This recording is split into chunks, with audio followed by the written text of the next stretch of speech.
everyone, welcome back to A's Medicine. In this video, we'll be learning about the humerus. We'll be talking about its side determination, bony landmarks, muscle attachments. So stay tuned till the end of the video and let's get started.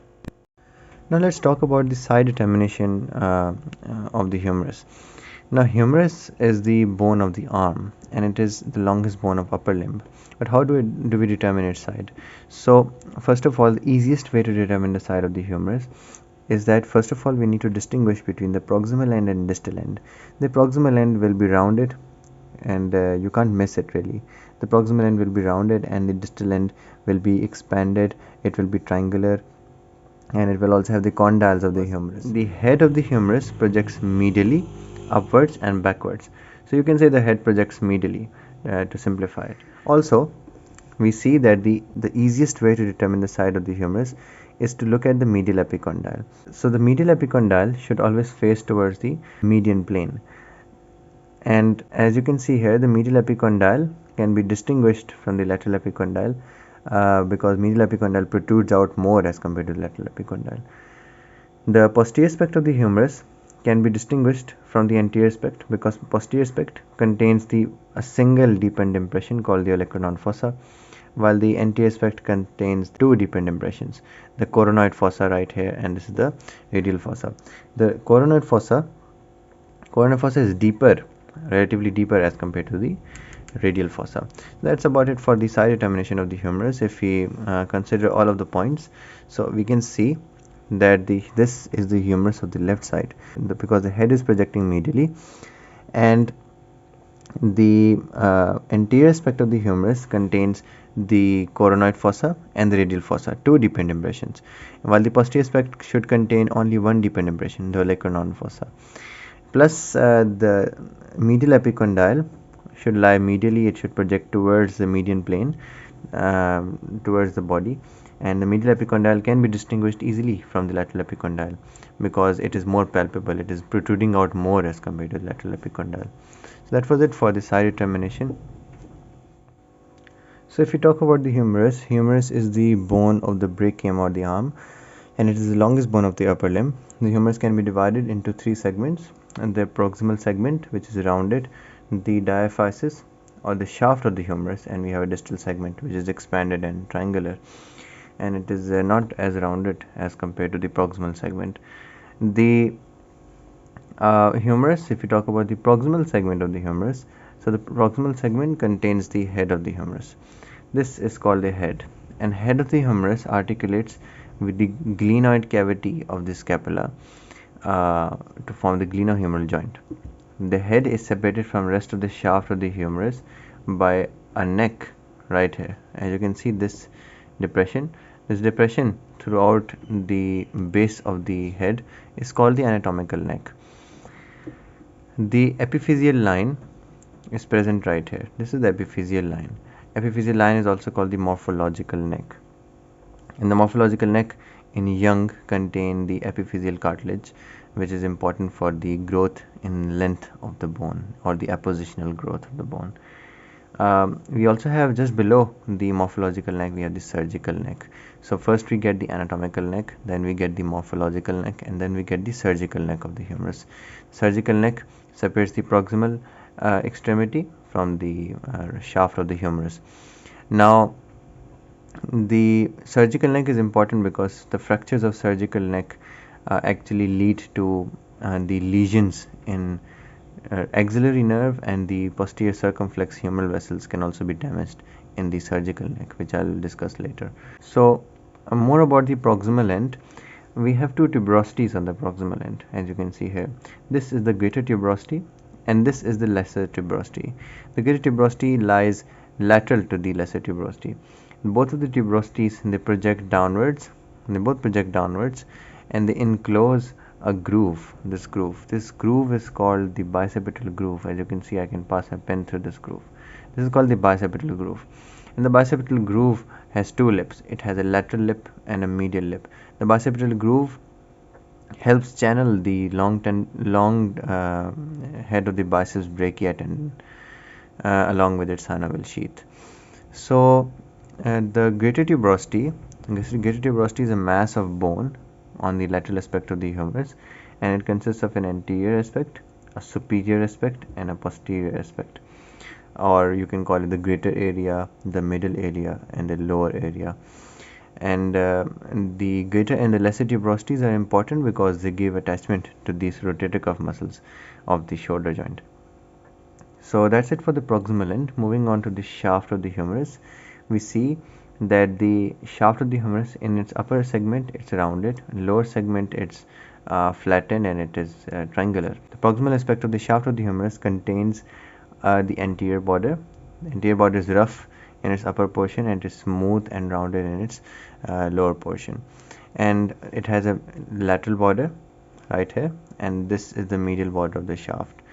We have also have an anterior aspect and we have a posterior aspect. The lateral border of the shaft of the humerus contains a V-shaped tuberosity called the deltoid tuberosity, and it gives insertion to the deltoid muscle. And right here we have the distal aspect of the shaft of the humerus. The distal aspect of the shaft of the humerus is expanded, as you can see, relatively it's expanded and triangular. It contains the anterior border,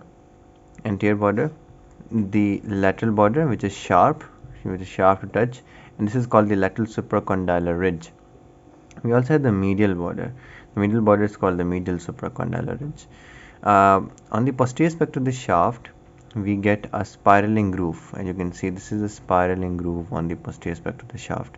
The spiraling groove is called the radial groove, and radial groove channels the radial nerve on the posterior aspect of the shoulder joint. As it emerges from the axilla, it spirals around the radial groove on the posterior aspect of humerus, and then it pierces the lateral intermuscular facial septum to enter the anterior lateral aspect of the arm. On the distal end of the posterior aspect, we also have a deepened area. This deepened area is called the olecranon fossa. The olecranon fossa is right here. It is a deepened area. On the anterior aspect, we have two deepened areas on the distal aspect right here. On the medial side, we have the coronoid fossa, and on the lateral side we have the radial fossa. The coronoid fossa is articular with the coronoid process of the trochlea of the ulna to form the elbow joint as a part of the elbow joint, and we have a radial fossa which just articulates with the head of the radius once the elbow is flexed. And on the distal aspect we have on the distal aspect we have two epicondyles. Here the medial epicondyle and the lateral epicondyle. The medial epicondyle is more palpable, it is subcutaneous, and the lateral epicondyle is not as palpable. The condyles of the humerus consists of this trochlea. This is the trochlea on the medial side, which articulates with the trochlear notch of the ulna, fits into the trochlear notch of the ulna, and this rounded ball-like condyle is called the capitulum. The trochlea, as you can see here, it's projecting a bit lower as compared to the level of the capitulum. It projects about 6 mm below the level of the capitulum, and this helps form the carrying angle. The carrying angle varies between males and females, but it varies around 167 degrees to 170 degrees. And the carrying angle is important because it helps when a person is marching. It helps to keep your elbow clear of your hip once you are marching. So that's the importance of the carrying angle. And yeah, that's it for the bony landmarks of the humerus. Let's move on to the muscle attachments. Now, talking about the muscle attachments on the humerus, we'll first start with the proximal end. Now, before we start with the muscle attachments, note that the blue color symbolizes the muscle insertions, the red color symbolizes the origin of muscles, and if you see green, that's basically detachment of joint capsules and ligaments. And yes, so the proximal end of the humerus consists of two tuberosities, the greater tuberosity and the lesser tuberosity. On the greater tuberosity, we have three aspects of the greater tuberosity. We have the anterior aspect, the upper aspect, and the posterior aspect. The anterior aspect of the greater tuberosity gives insertion to the supraspinatus. The upper aspect right here, the upper aspect gives insertion to the infraspinatus muscle, And on the posterior aspect of the greater tuberosity, we have the teres minor muscle. So supraspinatus, infraspinatus, and teres minor. On the lesser tuberosity, we have the insertion for the subscapularis muscle. The both tuberosity will project downwards and they will form the lateral lip and the medial lip of intertubercular sulcus. On the lateral lip of the intertubercular sulcus, we have insertion for the pectoralis major muscle. On the floor of the intertubercular sulcus, we have the insertion for the latissimus dorsi, and on the medial lip of intertubercular sulcus, we have the insertion for teres major muscle. Moving to the shaft of the humerus, we have the lateral aspect of the shaft and the medial aspect of the shaft. The lateral aspect consists of a deltoid tuberosity which gives insertion to the deltoid muscle right here. It's a very important abductor of the shoulder joint. And on the medial aspect of the shaft of the humerus, we have the insertion for coracobrachialis muscle. Moving on to the distal aspect of the shaft of humerus, spanning from the anteromedial surface to the anterolateral surface, we have the origin of the brachialis muscle right here. This large origin which will span all the way to the anterolateral surface and to the anteromedial surface, that this will be called as the origin of brachialis muscle. We have the medial supracondylar ridge and we also have the lateral supracondylar ridge. The medial supracondylar ridge, in its lower third right here, in the lower third, it gives origin to the pronator teres muscle, and on the medial epicondyle we have the origin of the common flexor tendons. The common flexor tendons include the flexor carpi ulnaris, palmaris longus, flexor carpi radialis, and flexor digitorum superficialis. On the lateral supracondylar ridge, right here, in the upper part of the lateral supracondylar ridge, we have the origin of the brachioradialis muscle right here. This is the brachioradialis. And on the lower part of the lateral supracondylar ridge, we have the origin of extensor carpi radialis longus. On the lateral epicondyle, we have the origin of the common extensor tendons. The common extensor tendons include the extensor carpi radialis brevis, extensor carpi ulnaris, extensor digitorum, extensor digiti minimi, and yes, these are the extensors, common extensor tendons, which are arising from the lateral epicondyle.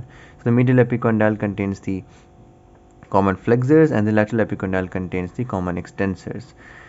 So that's about it for the muscle attachments on the anterior aspect. Moving on to the posterior aspect of the humerus, we see that we have the radial groove. Now I'd like to divide the posterior aspect of the humerus into two areas, an upper area and a lower area. The upper area of which is located proximal to the radial groove will give origin to the lateral head of the triceps brachia. This is the origin of lateral head of triceps brachia. On the distal to the radial groove, on the area in distal to the radial groove, on the posterior aspect of the shaft of the humerus, we have the origin of the medial head of triceps brachia. On the lateral epicondyle, I haven't marked the origin here, but the lateral epicondyle on its posterior aspect gives origin to the anconeus muscle. So these are all of the muscle attachments on the humerus, and that was it for the humerus. Hope you guys enjoyed the video, and if you did, please leave a like and share with your friends and the students who have difficulty understanding the humerus. So thank you for watching and see you next time.